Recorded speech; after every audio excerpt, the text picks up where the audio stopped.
ইসলামী দলের জায়গাটা আসলে খুব বাংলাদেশে এক ধরনের কনফিউজিং। ইসলামী দল এবং জামাতে ইসলামী এই দুইটাকে যখন আসলে একাকার করা হয় তখন আসলে জামাতে ইসলামী এক ধরনের ইসলামী আবরণটাকে ব্যবহার করে। আমরা জামাতে ইসলামীকে ইসলামী দল হিসেবে ট্রিট করি না। আমরা জামাতে ইসলামীর সাথে যে আমাদের ধরেন রাজনৈতিক বিরোধ, এগুলির জায়গা হচ্ছে তাদেরকে গণহত্যাকারী দল হিসেবে আমরা দেখি। তাদেরকে আসলে এখানকার স্বাধীনতার লড়াইয়ের সময় এই দেশের স্বাধীনতা যুদ্ধের বিপক্ষে ভূমিকা নিয়ে যুদ্ধ করা দল হিসেবে দেখি।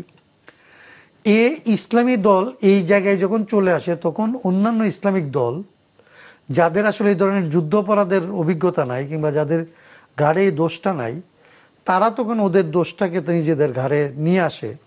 এবং এইটা যদি হয় তখন আসলে এই সমস্ত রাজনৈতিক দলকে বিবেচনা করার ক্ষেত্রে যুদ্ধাপরাধকে ধরেন তারা যেভাবে আসলে ছাড় দিয়ে দেখবে, সেইটা নিয়ে বাংলাদেশে যারা যুদ্ধাপরাধকে বড় অপরাধ হিসেবে দেখে, ফ্যাসিজমের সর্বোচ্চ চূড়ান্ত রূপ হিসেবে যারা আসলে এটাকে দেখে, তাদের এক ধরনের আসলে আলাদা করে ঐক্য গড়ে তোলার একটা প্রয়োজনীয়তা তৈরি হইতে পারে।